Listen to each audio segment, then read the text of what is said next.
Muy buenas, después del Gran Premio de México, quizás no tan apasionante como podíamos esperar, tenemos que hacer el análisis de todo lo que nos dejó la carrera, que sí que fueron bastantes cosas interesantes. Entonces vamos a hacer una especie de resumen, voy a intentar ir muy al grano con 4 temas fundamentales. El primero, un resumen general de la carrera, un poco para ver por qué fue un poquito monótono el Gran Premio, ¿no? Salvando algunas de las cosas que ya iremos viendo. Luego vamos a ver la batalla entre Pérez y Hamilton, que un poco también deriva de la batalla entre Mercedes y Red Bull, que por supuesto y por lo tanto pues también vamos a hablar de ello. Y luego hablaremos del tema de Ferrari, que de repente están un escalón por encima. Vimos como Carlos Sainz estuvo incluso peleando en tiempo sin ritmo con Leclerc, que estuvo por delante, pero tuvieron que devolver posición y todo eso, y comparándolos un poco también con los McLaren, ¿no? Que son su rival directo, pero al final les han quitado esa tercera posición en el Mundial de Constructores, y por lo tanto vamos a ver qué pasa ahí. Y por último hablaremos también del Alpine, porque alguna gente se lo esperaba un poquito más cerca, otra un poco más lejos, y bueno, de forma muy resumida vamos a ver qué es lo que le pasa a la escudería francesa, porque al final se está como desinflando, ¿no?, en los últimos grandes premios, mientras que McLaren más o menos intenta mantenerse, es verdad que con las dificultades de cambiar unidad de potencia, pero Ferrari, por ejemplo, que era su rival directo en muchos de los grandes premios del principio, ahora está muy por delante. Entonces vamos directamente a hablar de la carrera un poquito en general. Aquí tenéis como siempre pues la distancia hasta el primero, que como veis bastante monótono, ¿no? En este sentido vemos aquí a los 5 primeros pilotos, que fueron los únicos no doblados, porque Carlos, que era sexto, pues ya fue doblado al final por Verstappen.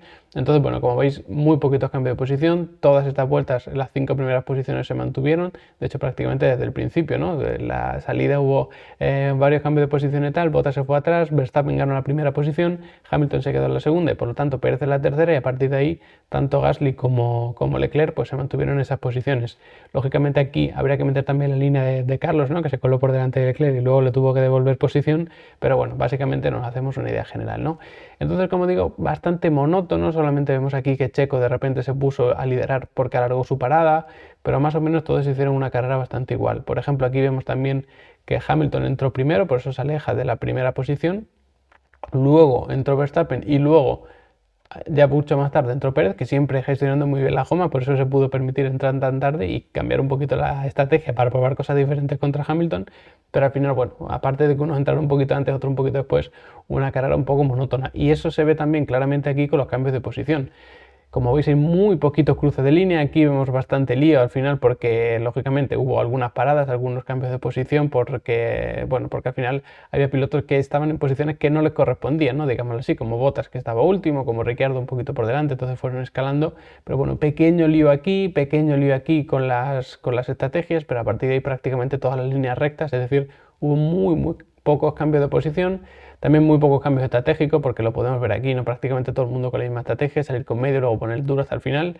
Algunos obligados tuvieron que hacer cosas diferentes, como Ricciardo y Bottas, que veis que como tuvieron que parar después del accidente de la primera vuelta, pues pusieron el duro, intentaron alargarlo al máximo. Luego, en el caso de Bottas, pusieron ese neumático blando para buscar la vuelta rápida, pero poco más. Ocon se atrevió a hacer algo diferente. Luego tendríamos aquí también el caso de Tsunoda y Mick Schumacher, pero que bueno, que como tuvieron que abandonar, ni siquiera los podemos meter aquí en el tema estratégico. Las vueltas totales, ausencia total del neumático blando, apenas se dieron 20 vueltas con él. Luego simplemente medio y duro, un poquito más con el duro, lógicamente, porque aguanta más, ¿no? Lo podemos ver aquí con las bandas más largas, que al final fueron 57 vueltas con ese neumático duro, pero un poco lo que podíamos prever. Pirelli fue un poquito conservador, trayendo aquí la gama media de neumáticos C12, 13, 4, y entonces todo el mundo intentó una única parada de entre medio y duro. Con el blando era muy complicado intentar una sola parada, Ocon lo hizo, pero bueno, al final ese rendimiento, pues las últimas vueltas del neumático duro, pues ya se veía cómo se iban resistiendo, tienes que gestionar mucho más las gomas. Entonces, como veis, tanto a nivel estratégico como a nivel de cambio de posición, emoción en pista, pues creo que fue una carrera que dejó bastante que desear, ¿no? Pero hay otros temas que son muy interesantes, como el de Checo Pérez contra Hamilton.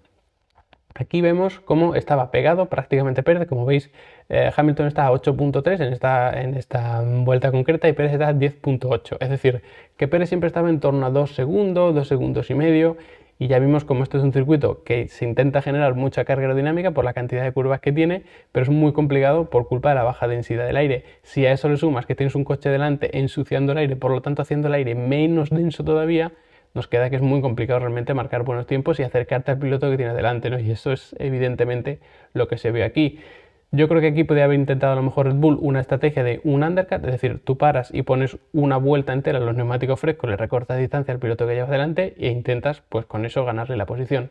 Pero ¿qué pasa? Que era muy complicado acercarse a menos de 2 segundos y esto es un circuito muy corto. Entonces, si tú tienes muy poquitos metros, en este caso solo 4,3 kilómetros para ganar tiempo con un neumático fresco gracias a una estrategia de carrera, pues realmente es muy complicado porque tienes que recortar 2 segundos en tan poquitos kilómetros de circuito.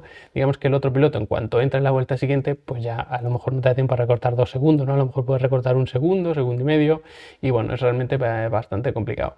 Entonces, bueno, intentaron alargar esa parada porque Hamilton entró, quizá protegiéndose de un hipotético undercut, pero bueno, intentaron una estrategia que yo creo que no fue mala, pero es que era realmente muy complicado pilotar aquí, ¿no? O al menos perseguir a un piloto y luego adelantarle.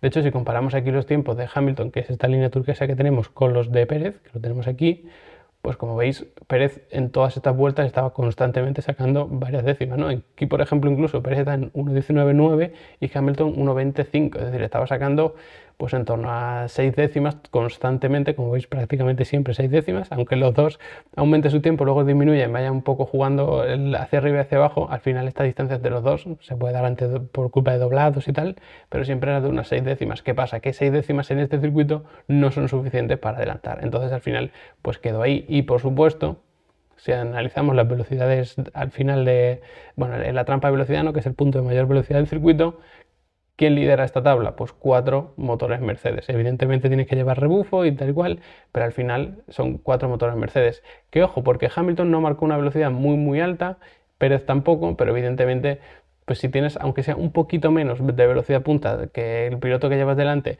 en un circuito como este, que es tan complicado pegarte justo antes de la recta de meta, que es la zona principal de adelantamiento, por culpa de la baja carga aerodinámica, por culpa de la baja densidad del aire, es muy complicado realmente. No tendrías que entrar muy pegado al coche que llevas delante para aprovechar el DRS y no es tan fácil, porque toda esa curva tan revirada hace que te alejes y por lo tanto luego tienes que recuperar mucho espacio en la recta y no da tiempo a adelantar.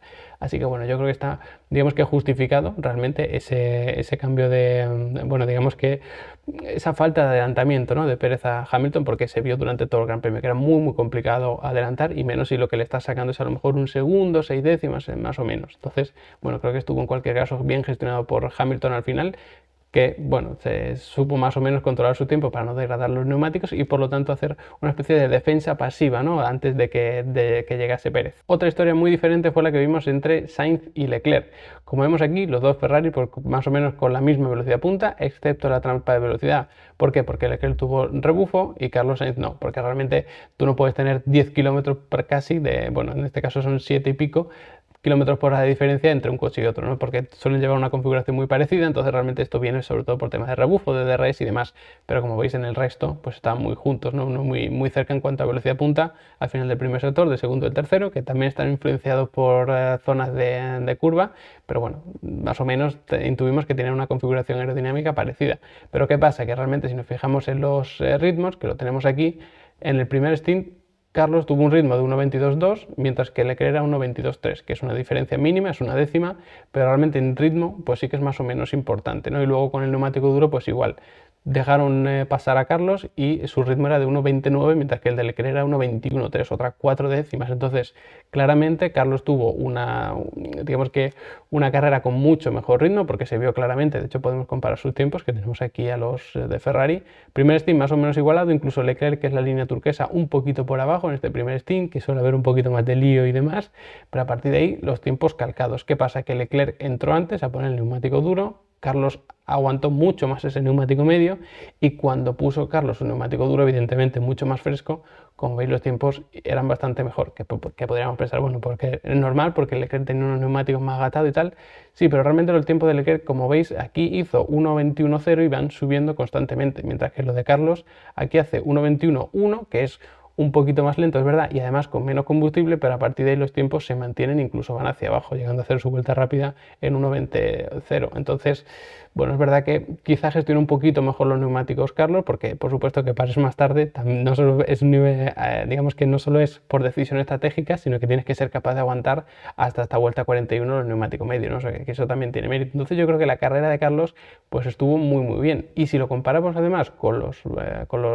McLaren, que lo podemos hacer aquí, podemos quitar aquí a Pérez, quitamos a Hamilton, ponemos a Norris, por ejemplo, porque Ricciardo tuvo esos problemas, tuvo atacado detrás de botas, era complicado controlarlo, y lo comparamos con Sainz, pues si os fijáis en el primer stint, Sainz era mucho más rápido que Norris. Es verdad que tuvo más tráfico, evidentemente, y luego en el segundo, cuando ya más o menos pudieron tirar, si os fijáis, Norris es incluso un poquito más rápido a veces que Carlos, otras veces se entrelazan un poco, pero porque Carlos iba más o menos al ritmo de Leclerc. Cuando cambian posiciones, lo que pasa es que, si os fijáis, Carlos baja sus tiempos y en esta vuelta en concreto le saca unas 9 décimas, 8 o 9 décimas. Entonces aquí evidentemente donde se ve que Carlos tiene más ritmo. ¿Qué pasa? Que tuvo que hacer una vuelta lentísima para devolverle otra vez la posición a Leclerc. Que aquí viene un poquito la polémica, pero yo realmente lo entiendo, porque pensaréis, bueno, es injusto que Carlos tenga que devolverle la posición a Leclerc cuando era más rápido. Sí, pero también es injusto quitársela a Leclerc sin darle la oportunidad de defenderse en pista simplemente porque tienes peor ritmo. Yo creo que ahí el debate es un poco, bueno, un poco espinoso, y yo creo que realmente la situación o sea, cómo resolver la situación Ferrari está bien. Es verdad que queda feo hacer un tiempo tan malo como este de repente para solucionar la situación, ¿no? Para devolver posiciones, pero bueno, yo creo que es un poco lo que ya sabían que iba a pasar incluso Carlos, así que bueno, no creo que estuviese mal gestionado del todo. Y ya para terminar, nos queda analizar el caso de Alpine, que bueno, estuvo desaparecido toda la competición, la clasificación la gestionaron fatal porque dejaron a Alonso fuera de Q2, en fin, fue un auténtico desastre. De hecho, su carrera pues la podemos ver resumida aquí con la evolución de las posiciones, ¿no? Aquí vemos cómo Ocon sale el 19º, evidentemente, y luego aquí tenemos a Alonso que salía el 12º. Digo evidentemente Ocon porque tuvo los cambios en la unidad de potencia y demás, entonces tuvo que salir más atrás. Pero bueno, a partir de ahí, pues es verdad que Alonso mejora un poquito, sale el 12º, terminas 9º, Ocon por supuesto también, porque no puedes ir más abajo, ¿no? Siempre estás el penúltimo, pero realmente estuvieron muy desaparecidos. Y es curioso, ¿no? Esta Fórmula 1 actual, porque un poco donde te ubicas más o menos en la primera parte de la carrera es donde terminas, porque si nos fijamos, realmente el ritmo de Alonso, pues desde la vuelta 1 hasta la 38 con el neumático medio está en 1.22.7 aproximadamente, cuando el de Norris era 1.22, casi 6, estaba incluso peleando y un poco con esa parte un poco más baja, pero luego con el neumático duro, fijaos cómo realmente está incluso muy cerca de Gasly, que yo creo que fue un piloto estelar en este Gran Premio, incluso está por delante también de Leclerc, por delante de Vettel, que también hizo una carrera muy buena y que quedó muy por delante de Alonso. Entonces al final es un poco esto, ¿no? Yo no creo que el Alpine realmente tuviese un rendimiento muy malo, sino que se gestionó muy mal la clasificación, eso condena cómo vas a ir en la primera parte de la carrera y por lo tanto ahí te quedas al final, lo podemos ver aquí. Alonso se queda aquí 9º porque alarga mucho su parada, pero cuando él para, al final se queda aquí en la posición 10ª. Y bueno, luego puede escalar hasta el 9º porque entra Norris, pero ahí es donde te quedas un poco atascado. Si Alonso, en vez de estar en esta pelea, se hubiese posicionado bien en la salida después de safety car, hubiesen clasificado bien y todo eso, pues probablemente hubiese estado peleando un par de posiciones más arriba con Vettel, o incluso quizá con los dos Ferrari. Es un poco optimista pensarlo, pero mucho más cerca sí. Y sabiendo lo mal que se le da al final la gestión de neumáticos a Leclerc, que son neumáticos duros y van regular, pues hubiese podido meter un poquito más de presión. Entonces, quitar un poquito la alarma de que Alpine de repente ha desaparecido, pero sí que es muy preocupante cómo gestiona la clasificación. Pero bueno, yo con esto al menos espero que hayáis entendido mejor este Gran Premio de Fórmula 1, que bueno, al final pues es verdad que fue un poco descafeinado, como hemos visto, ni en pista ni en nivel estratégico tuvo grandes emociones, pero bueno, algunas pequeñas píldoras podemos sacar conclusiones y yo creo que eso es lo suyo. Y si queréis saber más de Fórmula 1, ya sabéis que en Level Up Academy tenéis cursos de fundamentos de la Fórmula 1, masterclass de volantes de Fórmula 1, unidades de potencia, aerodinámica, todo eso dedicado a Fórmula 1, y luego cursos aparte de dinámica de setup, de telemetría, de todo eso, ¿vale? Así que echadle un vistazo a la academia, que vais a aprender un montón, y además así de paso pues apoyáis al canal. Y nada, espero que os haya gustado el vídeo y nos vemos en el siguiente.